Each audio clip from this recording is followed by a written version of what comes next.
This will be the story of the millennium. It was a beautiful fall evening.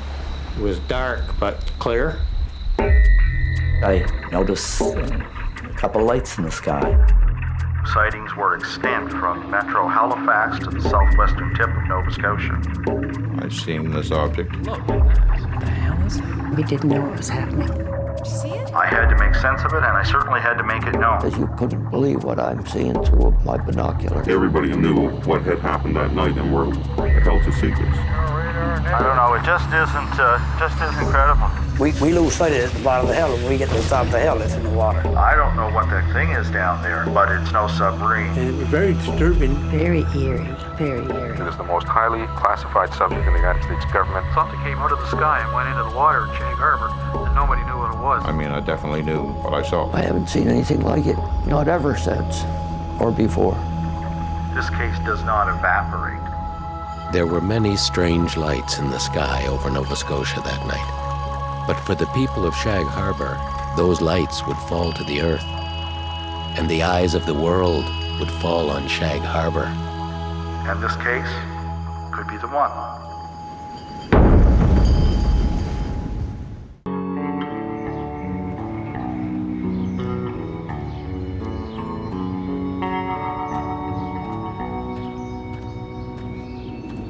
A genuine UFO experience transcends the individual, it transcends the culture, and it defies interpretation and application of the scientific method.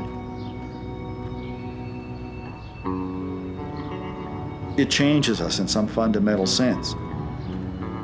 And once we have the type of proof that'll stand up to the skeptic, this will be the story of the millennium.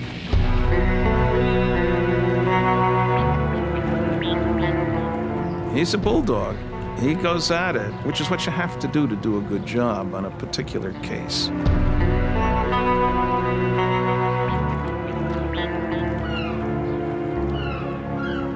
It takes time, it takes money, it takes dedication. And so Chris's work has made Shag Harbor into a meaningful case. And this case could be the one.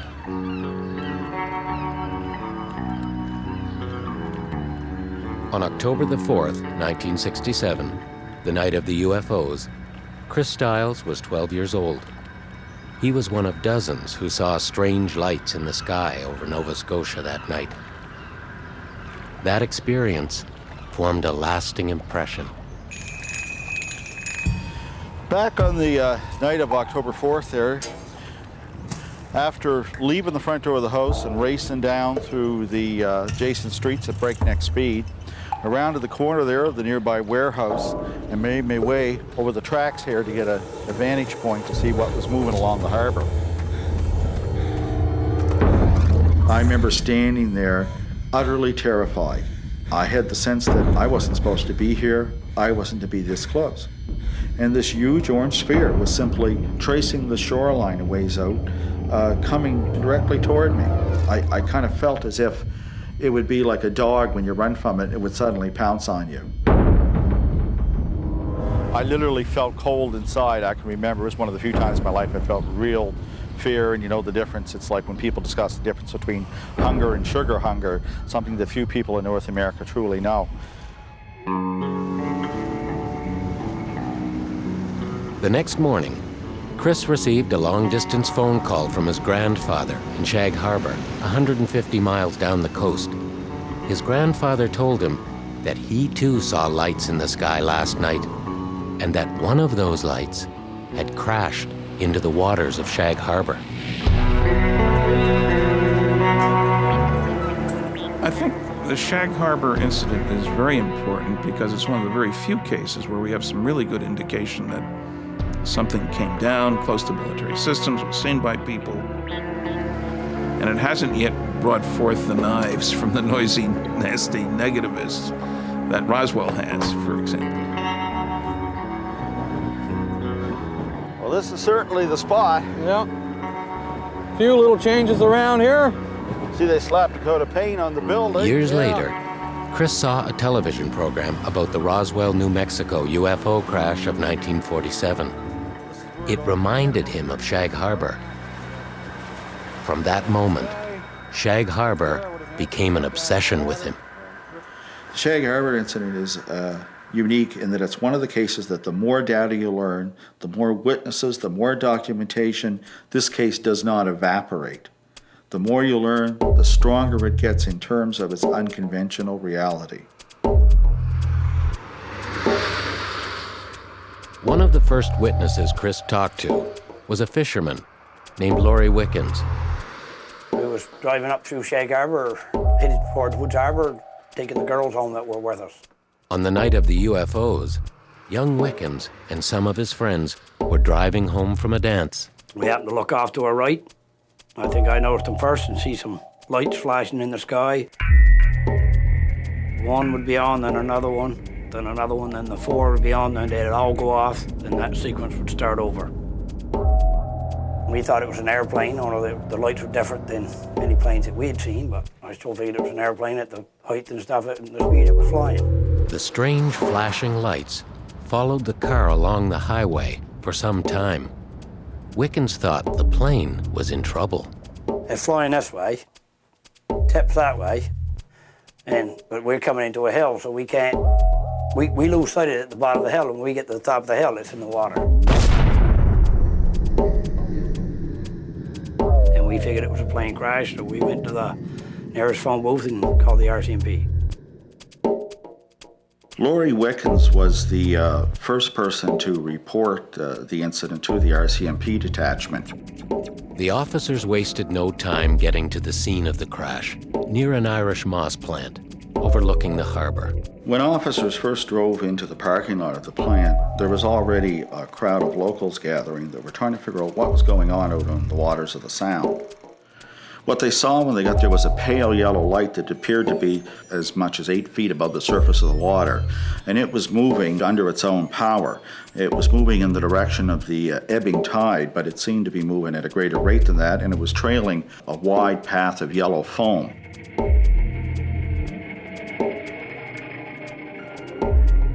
It just looked like a yellow globe. That's all we could see. While we was watching it, there was 3 RCMP officers, myself, and I do not know who else was there that watched it just disappear. It disappeared different than anything I ever see. It didn't look like it sank, it didn't look like it went out, I don't know, it just disappeared. Everybody still figured it was an airplane, the light of a plane. And we all did, even the RCMP. They're all thinking that there's people out there either dead or dying, bodies may be floating around in the water. That's what they're thinking. Nobody's thinking UFO at this point.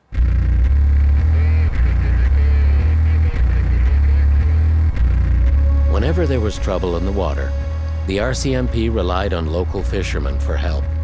Lawrence Smith was on his way to bed when he received an urgent phone call. He said, I think we've got a plane down the Sound. I said, oh my God, a plane. First thing I thought of was people in the water. We got out by the Market Boys and up through the rocks and out by the Prospect Point Wharf, and then we opened her up full speed. Smith and his crew were the first to get underway. Soon, other fishermen raced to the scene, joining Smith in the search. We got there, no lights, no people in the water where we thought there would be from a plane crash. And all we found was foam. Instead of wreckage, rescuers encountered a peculiar patch of foam that stretched for over half a mile in length. And it was very disturbing. There was a little smell like sulfur, burnt sulfur. Several local fishermen who witnessed the foam felt most strongly that this was not normal tidal foam. Besides the fact that they're acquainted with the local conditions, I mean, there were several key features that just made it just stand apart. The sparkle, the way it dissipated, the sheer amount of it and the density of it implied something quite unusual. I have been fishing that area for 45 years. I have never seen any foam like that ever on the water. And if you were motoring out through, going fishing, and you went through something like that, you would stop and say, what's been going on here?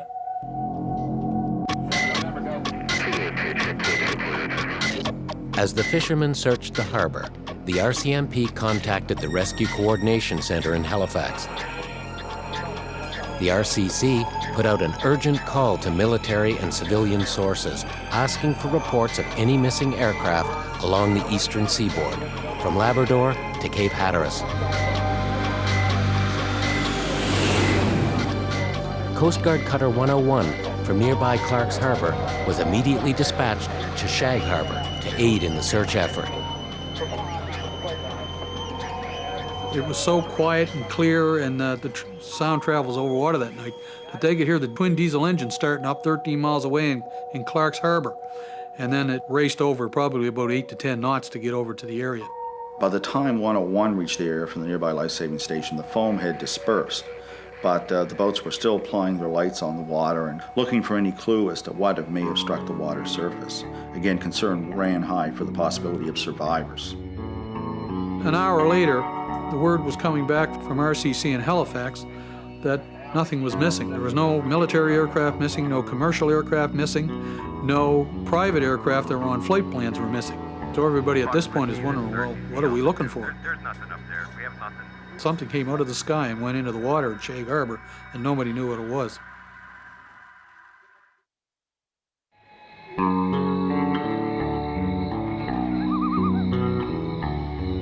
Nobody seemed to know what it was that crashed in Shag Harbor that cold October night. But everyone agreed something had gone into the water and could still be resting there.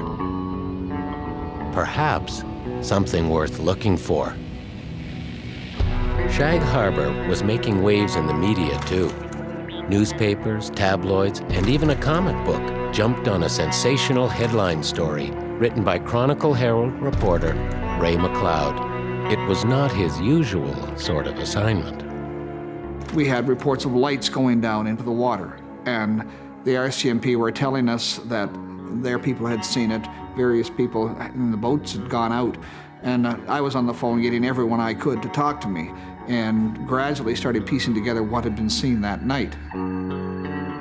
A contact I had in the armed forces gave me a number to call in Ottawa for a squadron leader, Bain, who tells me that he was heading a Canadian Armed Forces unit that basically investigated and cataloged UFOs. It was almost like the American Project Blue Book, which I had never heard of and didn't know existed. He said, yeah, this sounds like an incident that may have something concrete in it, which they made into a headline for the paper. In my judgment, it became a headline story because we had RCMP officers who not only saw it, but were making public statements that they saw it. McLeod's hunch as a reporter warned him that this official candor was too good to be true. One of the strange things was that at that time, the RCMP was totally cooperative because they were not sure what had happened and what had gone down. And as the story progressed, we started to get less and less from the official source of the RCMP and more from just the ordinary people in the area who had seen something happen and had gone out in their boats to investigate it. As officials intensified their search and prepared for an immediate dive, the locals began to pressure the RCMP for some answers. I asked him if he found out anything about the plane yet, and he said they've identified it as a UFO. I asked him what he was talking about, more or less, and he wouldn't say no more than that. That's all he would say.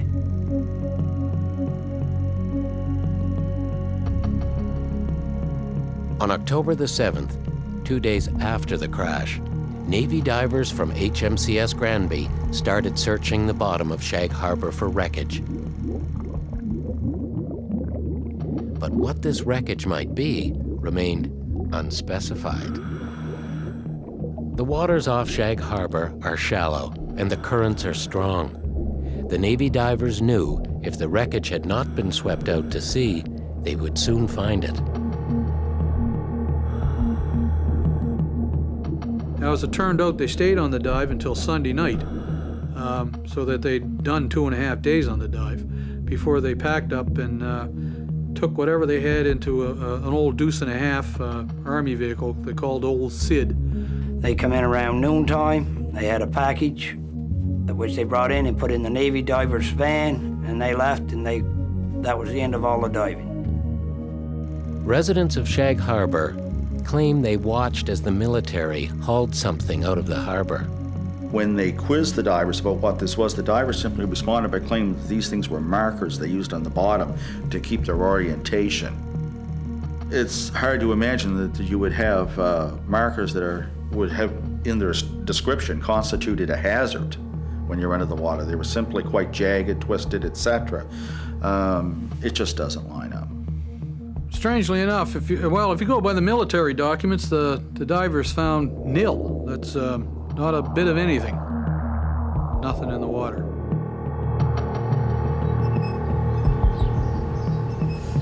I'm looking forward to having a look at that slide. Yeah, Wilbert. I am too, because I haven't seen it for quite some time, and it'd be nice to look at it again. So sharp. After you. Thank you.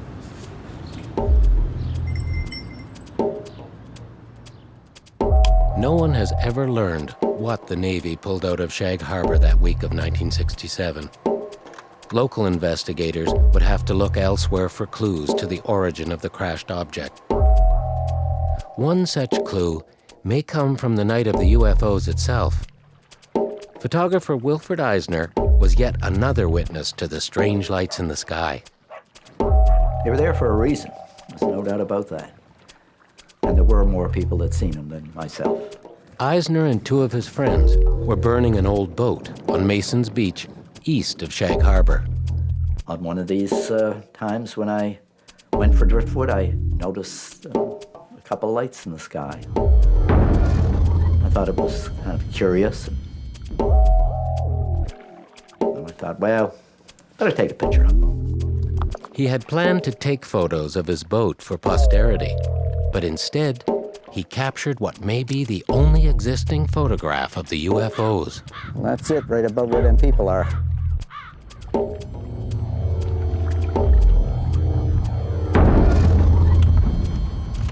The 5-minute time exposure he took that night yields interesting details about the nature of the objects. First time I saw this slide, I was really impressed with the detail on it. Maybe you can explain the streaks and the colored lights in the middle of the picture itself? Well, the streaks, Don, were made, as you can see, by the stars, and that would be the length of the exposure, because the Earth is moving. And these three lights are obviously stationary, and they have left no streaks whatsoever. The third light would have appeared to me, I would presume, at this point in time, as a star. Right, yeah. You see. Yeah. But then it left no streak, so it was a stationary object for that duration of the exposure. It's not a helicopter or any such object. The helicopter couldn't hover in position like that and stay that way for 5 or 7 minutes without moving and blurring the image. It's quite incredible. Yeah. Well, Chris Stahl and I figure this photograph is significant in the fact that it took place about an hour before the Shag Harbor incident. We're not claiming that this is the object that went into Shag Harbor. I don't really believe it was. It's just another one of the objects that was seen that night, but it is a UFO, and it's quite spectacular looking, and we'd like to know what it is or what shows up behind those lights. When the Canadian Defense Department investigates UFO that dived into Nova Scotia Bay. Early in the investigation, Chris Stiles joined forces with Don Ledger, who had his own sighting on the night of the UFOs. Don brought a pragmatic approach to the UFO investigations. He had called me, hearing of some of my exploits on UFO matters. He became very interested, and we decided to combine forces to try to shed some light upon that case and the UFO phenomena. The Shag Harbor incident seems to be the UFO story that never ends. It seems the more you investigate the Shag Harbor story, the more detail you get. It never seems to dry up. There's always another detail that comes out, another witness that comes forward. It's a highly anomalous incident that took place in 1967 and seems to continue and continue and continue, and it still continues. But what of the official investigation of Shag Harbor? If the military and police were calling the objects UFOs, would their official documents provide more details? Chris hoped to find that answer through the National Archives of Canada. He was not surprised when he learned the military had a keen interest in Shag Harbor. Records Group 77 is a hodgepodge of UFO reports from civilian, military, and police sources. It gives a whole cross-section of Canadian UFO reports. And what they are mostly is a record that was compiled and sorted through and preserved by the National Research Council. RG-77 contains over 7,000 UFO documents dating back to 1947.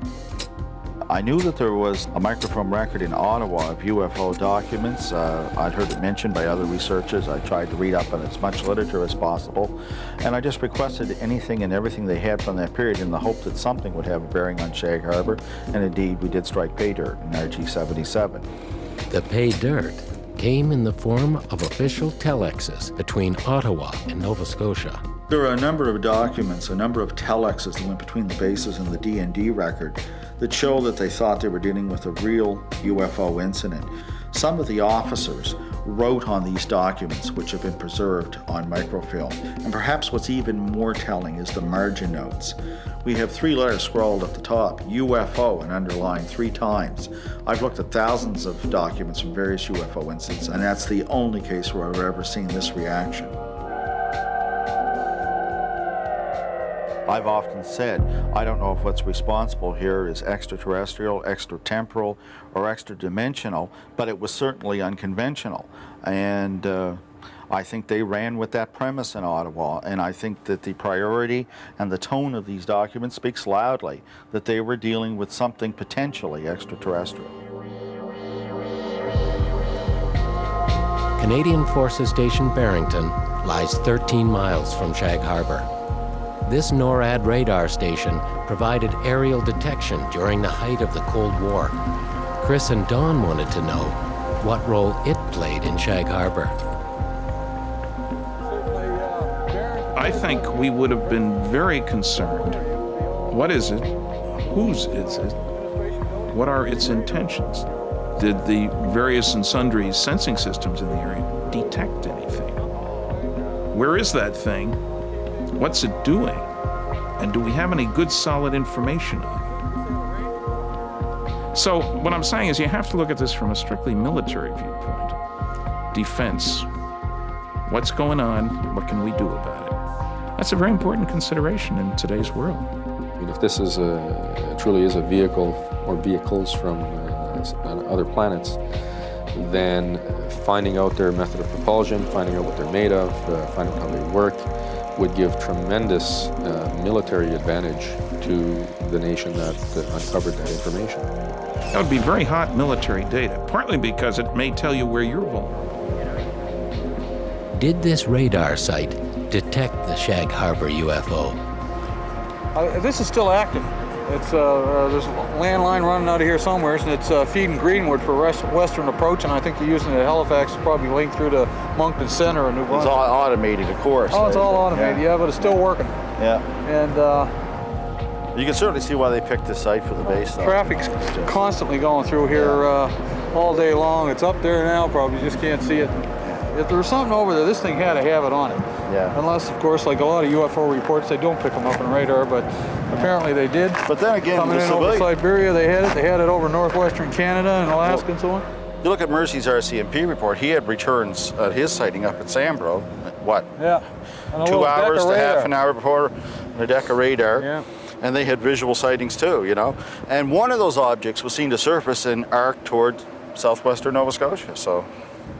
Yet these boys saw nothing, not a thing. They saw nothing. Radar, negative. I don't know, it just isn't credible. Let's take a look up here.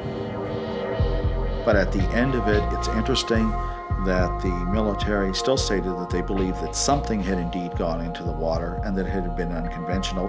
They just didn't find it. It's kind of different from the other ufological stories, not only in that no one reported a UFO, but in this case, this is the one that got away. Or did it get away?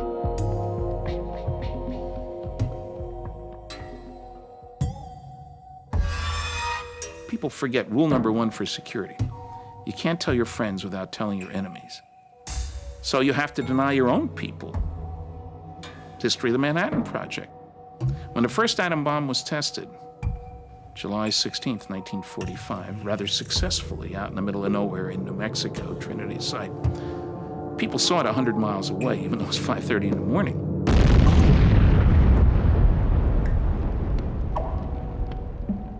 So a press story went out, an ammunition dump had blown up, and fortunately nobody was injured. That appeared in a number of papers in New Mexico. Had to say something.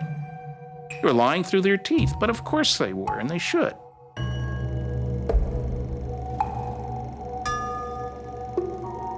Whether you're looking for a crashed saucer, a downed Soviet piece of hardware from space, or a downed American piece of hardware from space, it's all the same problem. How to mobilize people, how to package, ship, where do you do it, how do you keep other people away? A former staff member of the Barrington radar station breaks this military code of silence. It had involved a lot of people. It was a big event. And they had thought that it was something out of the normal. And everybody inside that room knew what had happened that night and were held to secrets. He was briefed by his commanding officer about what the radar actually detected that night. He had seemed to think that it had entered the airspace somewhere in northwestern Canada and sort of wobbled through the atmosphere until it limped into Atlantic Canada. That it almost hit an airplane somewhere outside of Quebec, and that it had crash landed in Shag Harbor, that there was another one tending it, and that after the event, they both had moved. Did the military know that there were, in fact, 2 UFOs in Shag Harbor, and that they'd left the impact site submerged, coming to rest off the coast near a top-secret military base 30 miles away? I think that perhaps if there is evasion, and if perhaps there's a coordinated cover-up, then somebody somewhere had to be smart enough that that little light bulb went on and they said, look, what better way?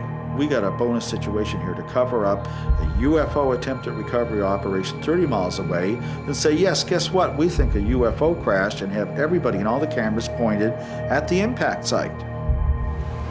However, it still is hard to fathom. And as much as I disliked the story, and still dislike the story, I had to make sense of it, and I certainly had to make it known.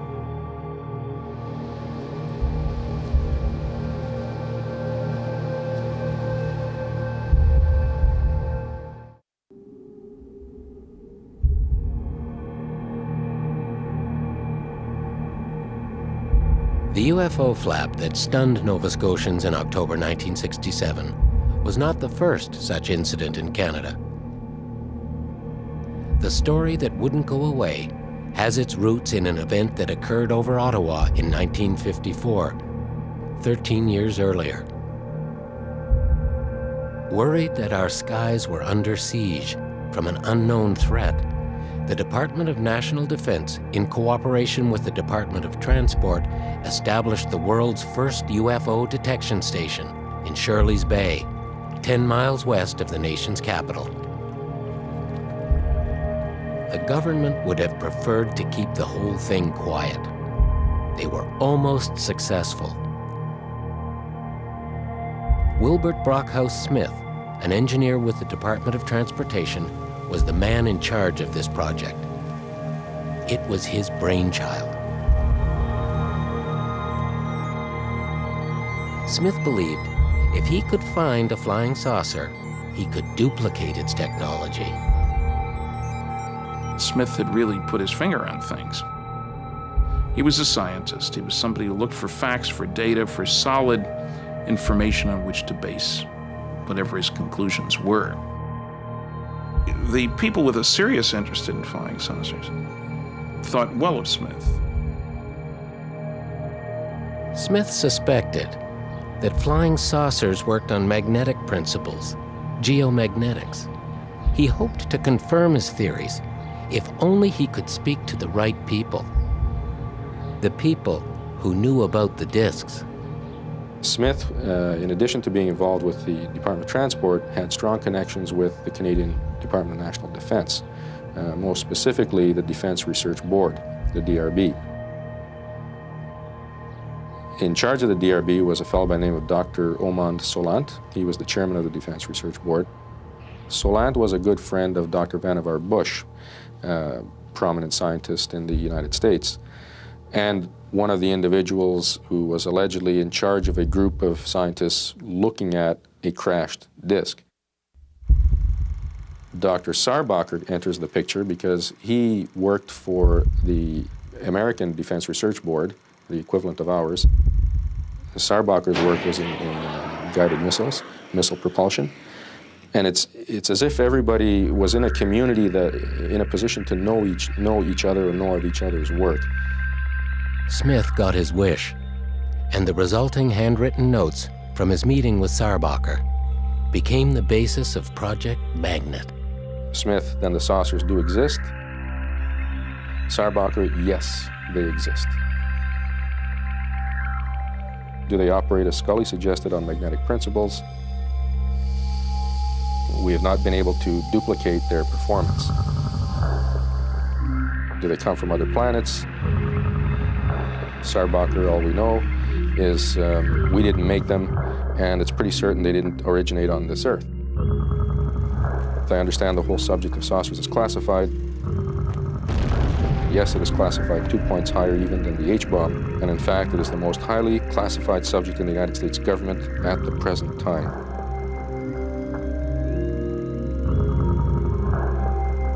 A key thing for me was number 3, that their modus operandi, how they work, is as yet unknown, but there's a small group working under Dr. Vannevar Bush, and he was a very important figure in the United States in technology development like the Manhattan Project and proximity fuse and radar and so forth. Top dog, no question. The Canadian government encouraged Smith in Project Magnet, but on a Canadian budget. They gave him a little building, a little shack in Shirley's Bay, and he equipped it with equipment that he borrowed from his own department, from the University of Toronto, and the Defense Research Board. There was equipment in there for measuring electromagnetic energy disturbances, for measuring gamma ray, X-ray type atomic disturbances. And the idea was he would have all of this set up and run it 24 hours a day in the hopes that if a UFO came by, it might be detected by 1 or 2 of these instruments. On August 3rd, 1954, a large magnetic disturbance overhead tripped the detection station's alarm bells. Smith dashed out to look, but low clouds hid the target from his view. Smith declared that whatever flew over Ottawa that day had a greater magnetic profile than any aircraft seen before.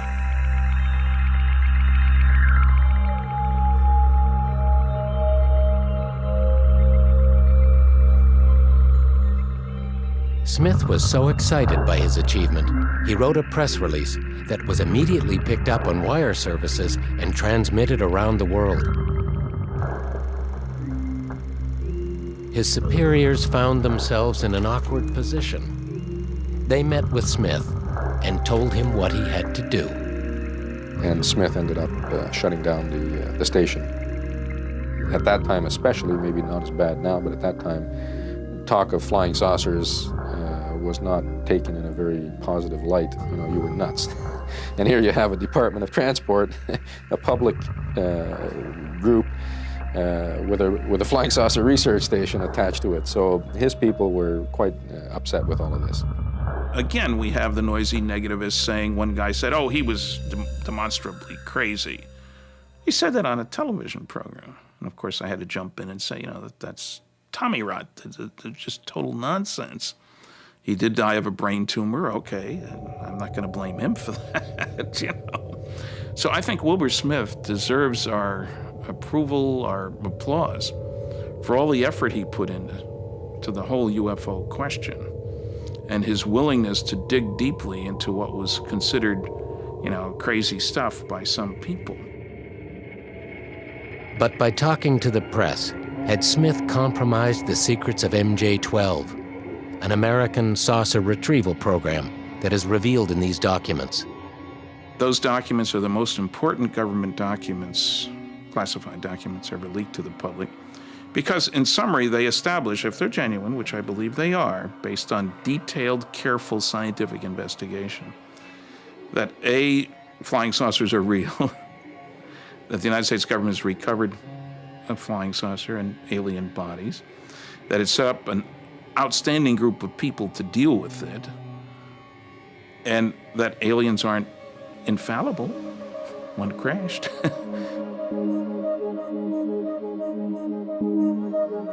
If the Americans did salvage a flying saucer at Roswell back in 1947, is it possible that a UFO was recovered in Shag Harbor? I was hoping to avoid all the controversy that had surrounded other known UFO crash scenarios, such as in Roswell. And to be honest, initially, I largely ignored it. I wasn't impressed by it whatsoever. Impressed or not, it was a story that would not go away.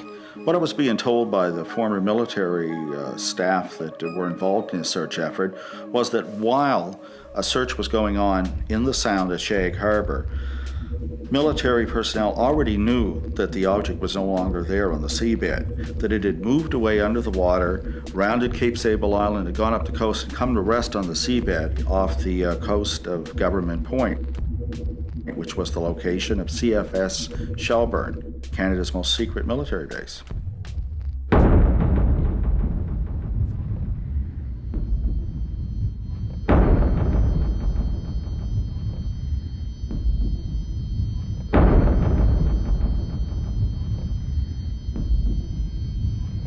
Canadian Forces Base Shelburne was a joint Canadian-American military base, shut down after the thawing of the Cold War.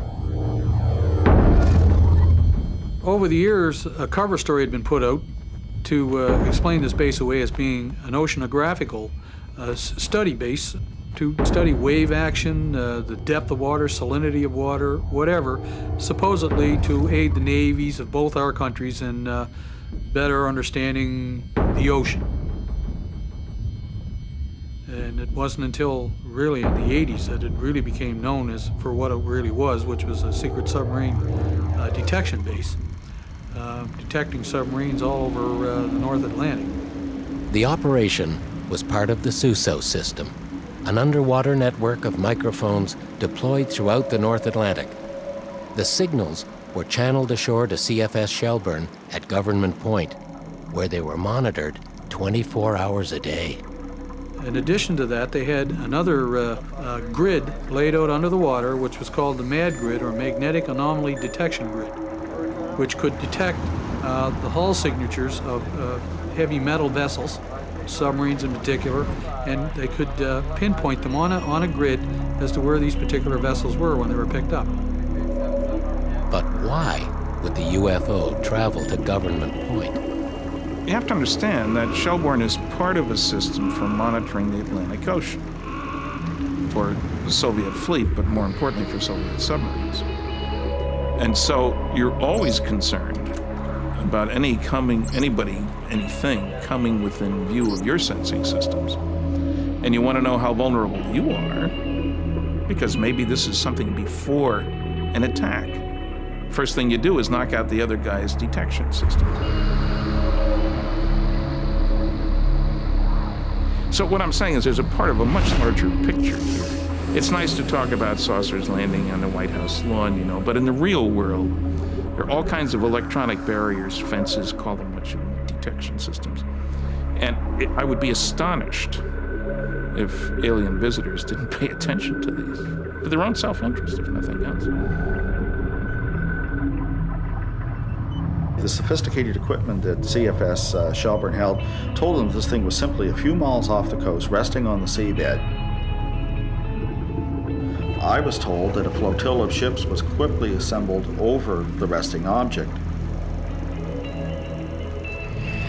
In addition to the naval activity on the water, Air Force Neptunes from Summerside, Prince Edward Island flew grid patterns over the area, using hydrophones and radar to search for other objects. Meanwhile, Navy divers dove on the primary target.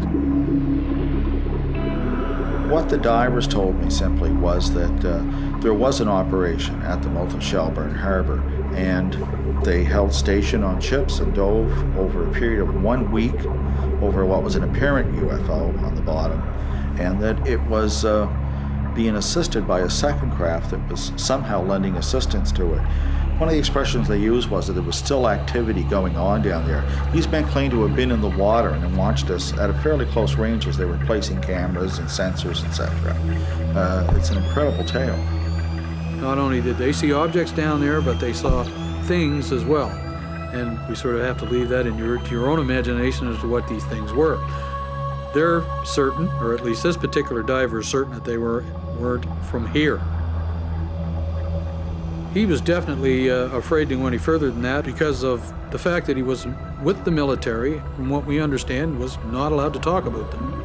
Not only does he say that, but we've had evidence of other military personnel involved in this operation who say the same thing, that they're not allowed to talk about it on camera. They don't want their names mentioned for fear of some reprisals. Whatever that may be, we don't know. Other military personnel that were at this operation in a support role have suggested that there was a great deal of tension in the operation between American and Canadian personnel. At one point, one of the officers felt it necessary to intervene at one of these discussions that was spilling out around the mess, and he tried to contain it and tell the diver to keep the comments down and that, you know, they shouldn't be talking about the operation over the Russian sub. And to which the diver responded saying, "I don't know what that goddamn thing is down there, but it's no submarine. It isn't anything from this planet. And like, you can say whatever you want, but we know what we're seeing." But what evidence is there to support the events off Government Point? Does this recently uncovered X-file lend credibility to the diver's claims? And what happened to the UFOs?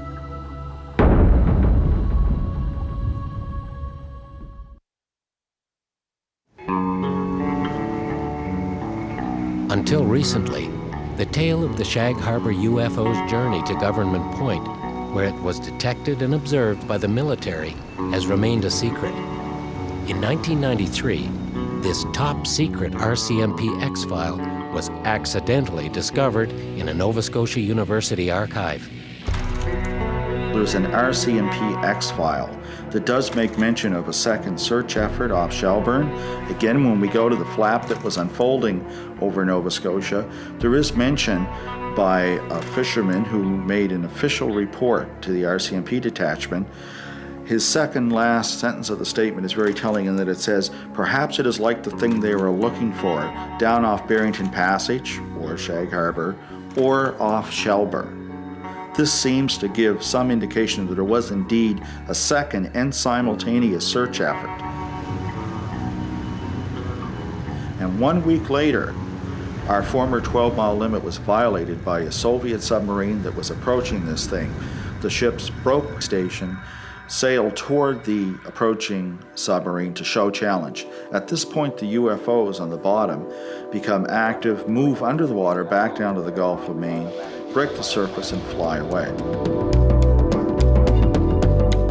To date, the military has not released any documentation that would lend credence to a retrieval operation at Shelburne. But that doesn't deter Chris and Don in their investigation. I don't know who would have been in charge and overseeing such an extensive operation off the coast of Shelburne, but I do know from discussing it with DND staff in Ottawa that they deny having any role in it. I've often wondered whether now anything could be found off of Government Point. I seriously doubt it. If this thing, as the story goes, was as big an operation as we believe it was, I can't imagine them leaving anything on the bottom for anybody else to find. Chris and Don still believe that Shag Harbor will someday offer up her secrets. Hard to believe this was a top-secret military base at one time, right? Yeah, looking at it today, I can't really picture it as being the coordination center of anything, but I suppose back during the Cold War, it was probably pretty spick and span back when Old Glory flew over there beside our own flag there. You gotta wonder whether maybe it was kept this way on purpose to make it look banal, you know, not draw attention. to throw off what the true purpose of the base was. And as part of the small but determined band of UFO investigators worldwide, they continue to search for the truth behind the lights. And if you're asking me, what does Shag Harbor have to offer? I believe in the end, ultimately, a greater understanding of the UFO phenomena. If we can truly take the case to another level and tie down those things we missed, whether it's the one big thing or the one little thing we've missed, we'll know better what's really going on in the skies. Are these things penetrating our skies and defense system? Probably, you betcha. Can this case shed light on it? Sure. Is it the best case? Maybe, maybe not. The best one is the one that hasn't happened yet. The best one is the one where we walk in and we have a piece of physical evidence that is undisputably of extraterrestrial origin, and I can throw it on the stage and it hits with a clang. That's when I'll be happy.